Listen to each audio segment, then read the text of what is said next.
Hello friends, welcome back to my channel.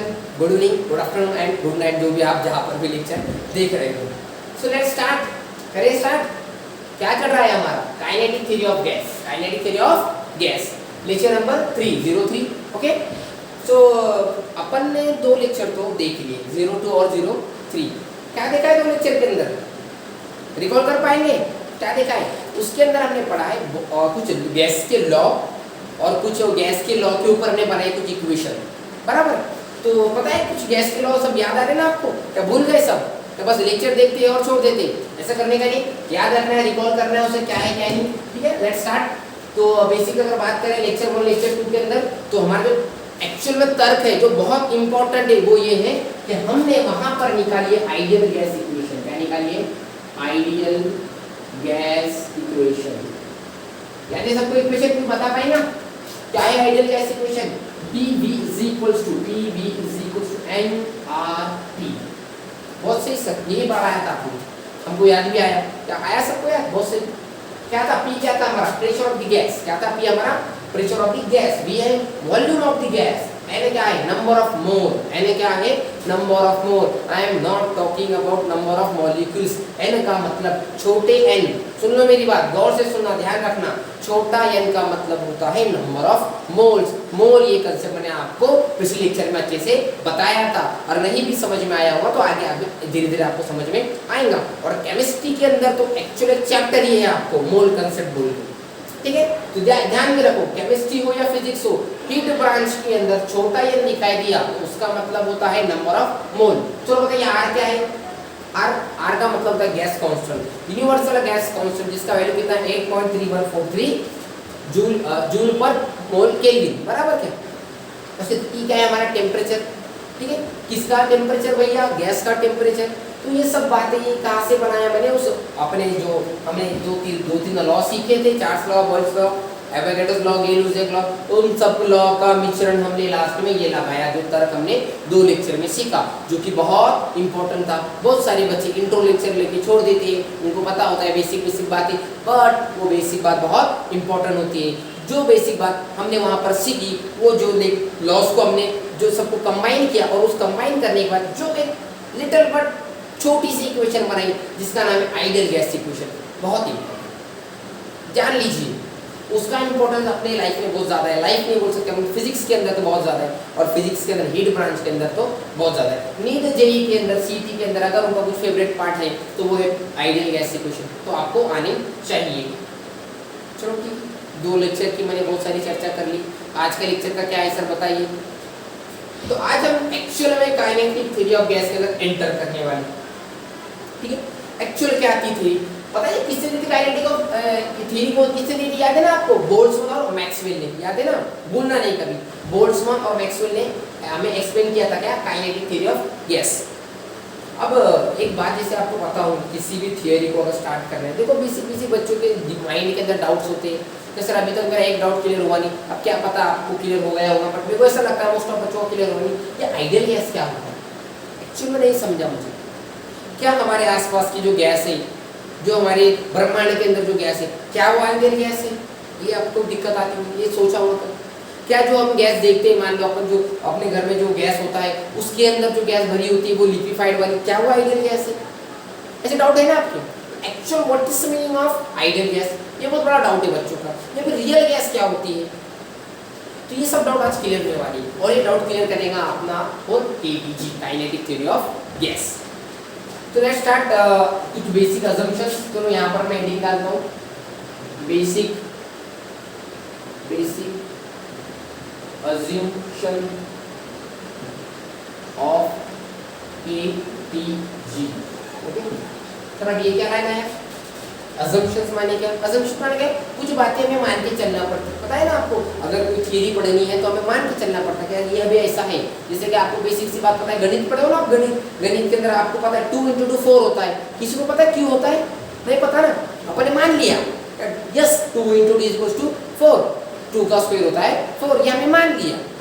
वैसा ही mathematics में, physics के अंदर केटीजी पढ़ते समय कुछ बेसिक बातें हमें मान लेनी पड़ती है, उसके बेसिस के ऊपर आगे हम पढ़ेंगे, उसी चीज़ों को बोलना जाता है बेसिक अजम्पशन।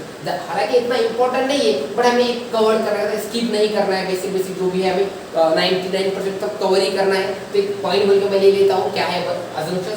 तो कुछ अजम्पशन में इतना टेंशन लेने वाली बात नहीं है, बेसिक बात बताता आपको मैं क्या है, सुन लो मेरी बात। तो लेट्स सी, अगर आपने देखा मैं अजम्पशंस पढ़ना माने एक सिंपल सी बात है। अगर मान लो मैं क्या करता हूँ, एक बीकर लेता हूँ, आपको फील कराना चाहता हूँ मैं, सिर्फ आपको रेक्टिफाई करके वो स्टेटमेंट लिखना नहीं है, जो स्टेटमेंट आप कॉपी पेस्ट करेंगे आपके बुक के अंदर और छोड़ देंगे। मेरे को आपको फील कराना है मैं क्या पढ़ाना चाहता हूँ। तो मान लो मैंने क्या किया, एक बेसिक सा बीकर लिया, ठीक है, उस बीकर के अंदर एक एक्सक्वाजिट गैस डाल दिया, ऐसा गैस डाला जो हमें नेकेड दिखाई दिया मतलब कलरफुल हो। व्हाइट गैस हमें दिखाई देगा क्या, नहीं दिखाई देगा, कोई भी एक कलरफुल गैस ले उसके अंदर डाल दिया, उसमें ढक दिया। अब उसे हम गौर से देख रहे हो तो क्या दिखाई देगा आपको, क्या आप इमेजिन कर पा रहे हो? उसको देखने के बाद हमें ऐसा दिखाई देगा कि उस गैस के अंदर बहुत सारे नंबर ऑफ पार्टिकल्स हैं, पार्टिकल्स बोलो मॉलिक्यूल्स बोल सकते हो, बराबर, जो क्या कर रहे हैं, अलग अलग डायरेक्शन में मूव कर रहे हैं, बराबर। तो पहला अजम्पशन वही है हमारा, इट कंटेन्स ऑफ, आपने ही बताया, मैंने बताया क्या नहीं, it contains of large number of identical, देखो identical, क्या करो, large number of identical molecules,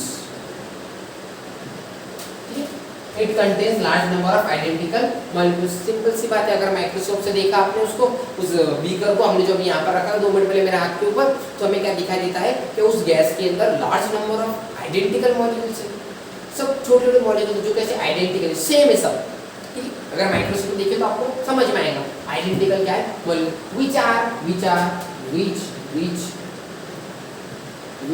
are in random motion, बराबर है, वो रैंडमली घूम रहे हैं, बराबर, कुछ कोई इधर चले, कुछ इधर चले, कुछ ऊपर चले, कुछ नीचे चले। ऐसा है क्या, पूरी की पूरी गैस सर बॉटल में चली गई या पूरी की पूरी गैस ऊपर ही जा रही है, सब उसके जो मॉलिक्यूल्स है सब अलग अलग डायरेक्शन में जा रहे हैं। और डायरेक्शन कितनी होती है, 3, 3D है ना, हमारा वर्ल्ड कितना बोलता है 3D, 3 डायरेक्शन होती है, एक x, एक y और एक z, बराबर। तो इन ऑल यहाँ पर ऐसे लिख सकते हैं, it contains large number of identical molecule which are in random motion in all possible direction। बहुत सही समझ में आया, जो आपने जो पहला स्टेटमेंट दिया वो हमें समझ में आया। कैसे समझ में आया, हमने इमेजिन किया एक किसी गैस को, तो उसको गैस देखने के बाद हमें समझ में आता है कि उसके अंदर लार्ज नंबर ऑफ आइडेंटिकल क्या है मॉलिक्यूल्स है, और वो क्या कर रहे हैं, रैंडम मोशन के अंदर इन ऑल पॉसिबल घूम रहे हैं। पहला ये था। दूसरा अजम्पशन ये था जो हमें बताया गया, सेकंड वाला, one of the important assumptions. अब मेरे को सिंपल सी बात बोलो, एक छोटी सी जगह के अंदर बहुत सारे अगर गैस मॉलिक्यूल है और वो घूम रहे हैं रैंडम मोशन के अंदर, क्या वो टकराएंगे? हाँ सर टकराएंगे, 100% टकराएंगे। तो जब वो टकराएंगे क्या वो टूट जाएंगे? ये क्वेश्चन आपको आना चाहिए। तो केटीजी का अजम्पशन बोलता है कि जब वो टकराएंगे, टकराने के बाद उनके बीच में जो कोलिजन होने वाला है, क्या होने वाला है? कोलिजन। टकराने को क्या बोलते हैं अपन? कोलिजन। उनके बीच में जो कोलिजन होने वाला है उस कोलिजन को बोलते हैं अपन परफेक्टली इलास्टिक कोलिजन। कौन सा collision? Perfectly elastic collision. Sir what is meaning of perfectly elastic collision? Elastic collision होता है, अगर मान लो मैं एक वो लेता हूँ, बॉल लेता हूँ, उसको अगर अपन वॉल पे फेंकते हैं तो क्या होगा? वो जाएगा, उसको टकराएगा, देन रिटर्न आएगा। इसका मतलब वहां पर क्या इलास्टिसिटी दिखाई दी हमें, जाके टकरा के रिटर्न आया, बराबर क्या? तो उसको बोला जाता है परफेक्टली इलास्टिक कोलिजन। तो यहाँ पर वही सेकंड है, द गैस मॉलिक्यूल्स प्रेजेंट, या फिर अपन ऐसा ना लिख के अपन सिंपली लिख सकते तो collision between gas molecule are perfectly elastic,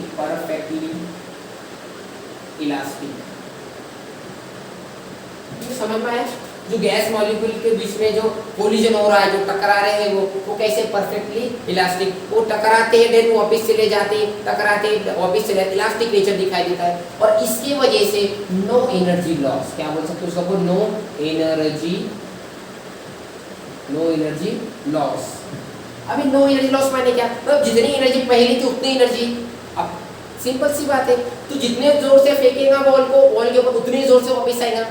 क्या उसने एनर्जी वहां पर लॉस की? नहीं, वो जितने एनर्जी से गया उतनी एनर्जी से रिटर्न आया, इसका मतलब है नो एनर्जी लॉस। तो वही बोल रहा गया जो गैस मॉलिक्यूल से वो टकराएंगे, वो क्या होंगे, टकराएंगे, टकराने के बाद उनका जो बीच में जो कोलिजन होने वाला है वो होगा परफेक्टली इलास्टिक, उसकी वजह से नो एनर्जी लॉस। ये इंपॉर्टेंट पॉइंट है, थोड़ा याद रखना।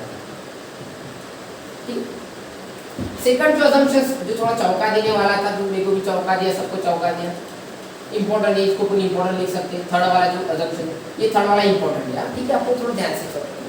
थर्ड वाला असम्पशन में बताता है the intermolecular force of attraction, the intermolecular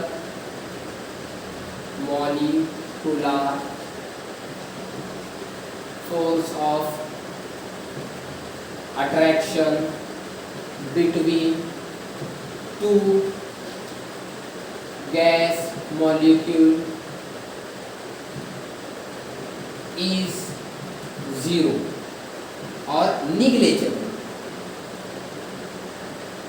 मतलब इनका बोलना है, देखो अपने पूरे ब्रह्मांड के नियम को तोड़ दिया इन्होंने, इसको बोलते हैं असम्पशन, ये मान के चलना है अपने को। तो इसमें थोड़ा भरोसा करना थोड़ा सा मुश्किल है ना। अब इनका क्या बोलना है कि जो गैस मॉलिक्यूल से बराबर, उनके बीच में अट्रैक्शन कुछ भी नहीं है, जीरो है, निग्लेजेबल है। क्या ये पॉसिबल? ब्रह्मांड में कोई चीज है, क्या वो अट्रैक्ट नहीं होंगे? न्यूटन साहब क्या बोल के गए, अगर दो चीजें, दोनों को मास है, दोनों बीच में अंतर आ रहा है, तो उनके ऊपर फोर्स ऑफ अट्रैक्शन अप्लाई होता है। इनका बोलना है कि जो इंटरमॉलिक्यूलर फोर्स है, उनके बीच में जो फोर्स है, अट्रैक्शन वाला फोर्स, किसके बीच में का अट्रैक्शन, गैस मॉलिक्यूल के बीच का, किसका, गैस, वो कितना है, जीरो है, कितना है, जीरो। तो ये मान के चलना है, ठीक है, इसको बोला जाता है असम्पशन, इंपॉर्टेंट असम्पशन, ठीक है। अब जैसे कि आपको पहले मैंने बताया कि आइडियल गैस बताऊंगा, एक्सप्लेन करूंगा आपको क्या होता है आइडियल गैस। तो जिसके अंदर ये होगा, ये वाला पॉइंट जो सेटिस्फाई करेगा, थर्ड वाला पॉइंट, फर्स्ट और सेकंड तो करेगा ही वो 100%, जो थर्ड वाला पॉइंट सेटिस्फाई करेगा, ऐसा गैस जो थर्ड वाला पॉइंट सेटिस्फाई करेगा, उसको बोलते हैं आइडियल गैस। क्या बोला जाता है, आइडियल। आई होप आपको दिख रहा होगा, दिख रही होगा आपको वो साइड वाला, उसको क्या बोलते हैं, आइडियल गैस, ठीक है। वहां पर लिखा हुआ ideal gas equation PV = nRT, उसमें जो बेसिक असम्पशन अपन स्टार्ट किया, तो आपको क्लियर हो गया। तो फिर अब सिंपल सी बात है, हर जगह पे ये पॉसिबल है क्या, कुछ ना कुछ तो अट्रैक्शन होगा ही होगा, इसलिए बोला जाता है 4 नंबर का जो पॉइंट है, ideal gas, ideal gas is not exist in nature,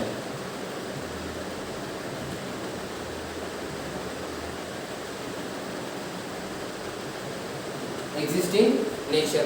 जो आइडियल गैस है आपकी नेचर में एग्जिस्ट करती है क्या, नहीं। अरे सवाल ये एग्जिस्ट नहीं करती, फिर सर पढ़ा रहे क्यों आप हमें, जो चीज़ होती नहीं है वो क्यों पढ़ा रहे? अरे भाई सुन ले मेरी बात, थोड़ा आराम से सुन। आइडियल गैस प्रेजेंट नहीं है, लेकिन उसका जो बिहेवियर है वो कुछ गैस बताते हैं, माने उसके बेसिस के ऊपर अपन पढ़ सकते हैं उसे, बराबर क्या। जो साइंटिस्ट लोग होते हैं बहुत सारी चीज, बच्चों को एक आदत सी होती है, फिजिक्स को साला पूरा बदनाम कर देते, चीज़ होती नहीं क्यों पढ़ा रहे। अरे भाई पढ़ा रहे इसलिए क्योंकि इंपॉर्टेंट है वो, ठीक है। तो आइडियल गैस नेचर में ही नहीं है, लेकिन कुछ प्रॉपर्टी उसकी दिखाई देती है, इसलिए हमें उसे पढ़ना है, ठीक है। समझ में आया आपने? तो क्या बताया बेसिक असम्पशंस के अंदर आपको, कि भैया लार्ज नंबर ऑफ होते हैं, आइडेंटिकल होते हैं, उसके अंदर रैंडम ऑल पॉसिबल डायरेक्शन कौन कौन से हैं, एक्स वाई जेड, बराबर ना। एक ऊपर जा सकता, साइड में आ सकता और एक तेरी तरफ आ सकता, तो उसको मैं क्रॉस बताता, ठीक है। इसको अपन x बोलो, इसको y बोलो और इसको z बोलो, ठीक है। एक x में चल सकता, y में चल सकता और तेरी तरफ y z में आ सकता, उसको बोला गया 3 direction, 3 random all possible direction. उसके बाद क्या बोला, क्या उनके बीच में का जो परफेक्ट इलास्टिक कैसा है, नेचर कैसा है, परफेक्टली इलास्टिक, कैसा है, परफेक्टली इलास्टिक, जिसके अंदर एनर्जी लॉस कितना है, 0, नो एनर्जी लॉस। ये असम्पशन याद रखना। और थर्ड वाला इंपॉर्टेंट था, intermolecular force of attraction, intermolecular force of attraction between 2 gas molecule is 0, between two gas molecule is 0 और आइडियल गैस नेचर में एग्जिस्ट करती नहीं है। करती है क्या? नहीं, फिर भी हम पढ़ेंगे, हम बहुत ठीक है। ये समझ में आया आपके? तो इतना आपको बेसिक सा 2 अजम्पशन से जो इंपॉर्टेंट है, तो आप मेरा बोलना है, आप स्क्रीनशॉट कीजिए स्पीड में और उसको लिख लीजिए। तो मैं मिटाता हूँ।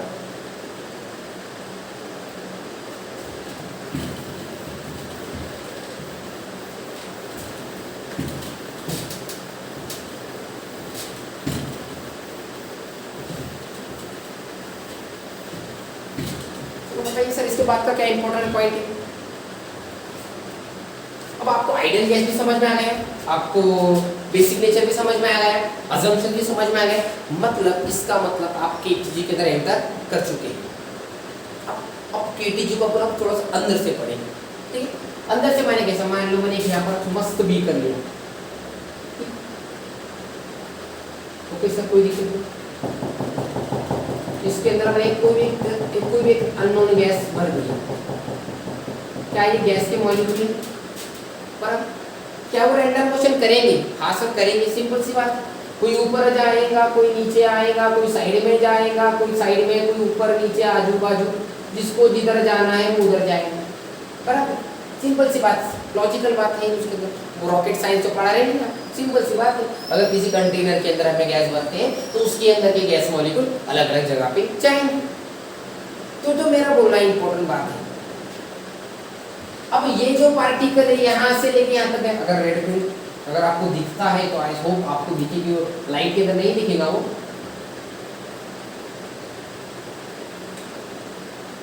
चलो मान लो यहाँ पर अब मैं बताता हूँ, मैं अच्छे से एक्सप्लेन करने की बहुत कोशिश कर रहा हूँ आपको। मान लो ये एक मॉलिक्यूल है और ये एक मॉलिक्यूल, ठीक है, मान लिया। अब ये मॉलिक्यूल रैंडम मोशन में इसकी तरफ गया गया गया, इसको टकराया, इधर चला गया।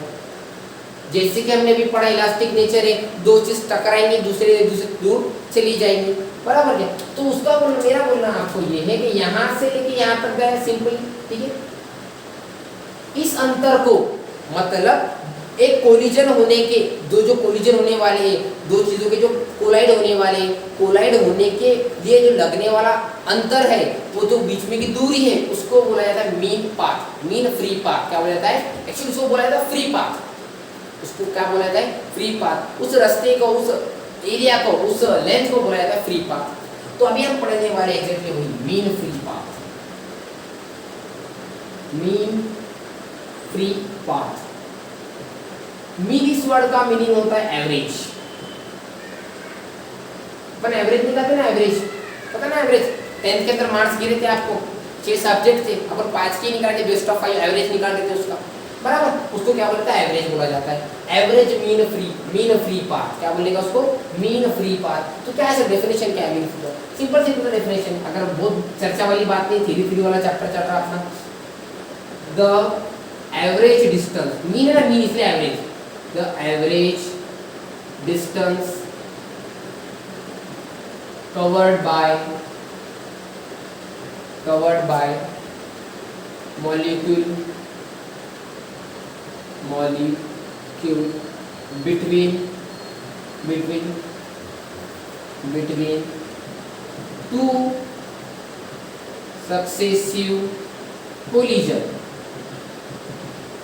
is called mean free path। समझा क्या बोला वो? तो एवरेज डिस्टेंस कितना हो सकता है? हर जगह अलग अलग, लेकिन उसको अपन एवरेज ले सकते हैं ना। अगर डिस्टेंस हर जगह अलग अलग हो, उसका अपन क्या ले सकते हैं? एवरेज। वो average distance covered by molecule, जो मॉलिक्यूल कवर्ड करता है कहाँ पर? बिटवीन टू सक्सेसिव कोलिजन, मतलब इसका कोलिजन यहाँ पर धड़का, यहाँ से लेके वहाँ धड़कने के बीच में। तो देखो ना, मान लो कोई तीन पार्टिकल लेते हैं, ठीक है, इसको धड़का, इसको धड़के बाद इसको धड़का, तो ये दो धड़क के बीच में का जो अंतर है, एवरेज अंतर, उस अंतर को बोलने का मीन फ्री पाथ। क्या बोलने का? मीन फ्री पाथ, जो कि डिनोट किया जाता है लैम्बडा से। किससे? लैम्बडा से। ओके, अब एवरेज बोला तो एवरेज निकालेंगे ना अपन, तो फॉर्मूला क्या है उसका? Lambda is equal to lambda 1 plus lambda 2 plus lambda 3 up to lambda n बटे n। ठीक है, समझ में आया कि n मतलब कितने भी हो, जितने सक्सेसिव आपके कोलिजन। तो ये आपका लैम्बडा का फॉर्मूला है एवरेज का। समझ में आया? सर लैम्बडा 1 लैम्बडा 2 कहाँ से गया? अरे भाई यहाँ से यहाँ तक गया तो लैम्बडा 1, यहाँ से यहाँ तक गया तो लैम्बडा 2, यहाँ से यहाँ तक गया तो लैम्बडा 3। तो इस मॉलिक्यूल का जो जितना भी घूमेगा वो जितने बार टकराएगा, n तक पकड़ लिया तो उस सब की एडिशन अपॉन जितने बार टकराया उतना लिखा, उसको बोलेगा मीन फ्री पाथ, जिसको डिनोट किया लैम्बडा से। समझा? ओके क्लियर है? मीन फ्री पाथ भी क्लियर हुआ है, देखो बहुत अच्छे से बताया क्या है क्या है। उसके बाद जो इम्पोर्टेंट बात है, अब मीन फ्री पाथ अगर समझ में आ गया तो मीन टाइम भी समझ में आएगा।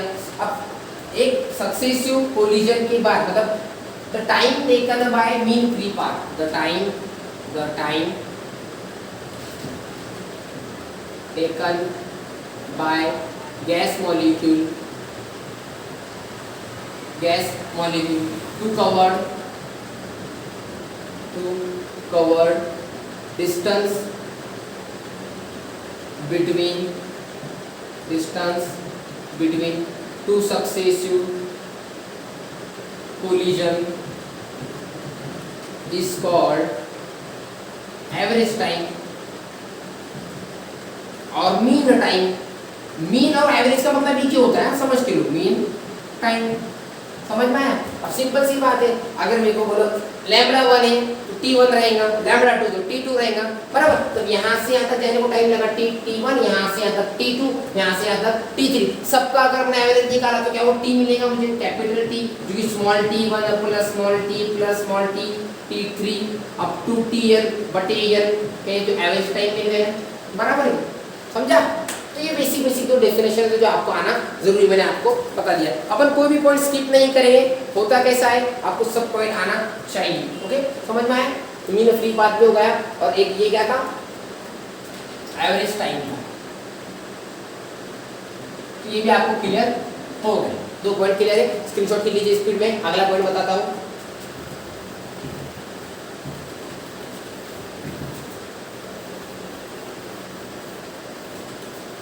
अभी मीन फ्री पाथ का खत्म हुआ नहीं था। अब जब मैं इस कंटेनर को देखता हूँ, गौर से देखता हूँ, तो मैंने इस चीज को गौर से देखा तो मेरे को आपसे बात कुछ नहीं है, जो हमारा जो लैम्बडा है, लैम्बडा माने क्या मीन फ्री पाथ, वो किसके ऊपर डिपेंडेंट है। अब मेरे को बताओ, अगर उसको कम ज्यादा करना है मुझे, अगर मुझे क्या करना है कम ज्यादा करना है, तो कुछ वहाँ पर हलचल करना पड़ेगी ना।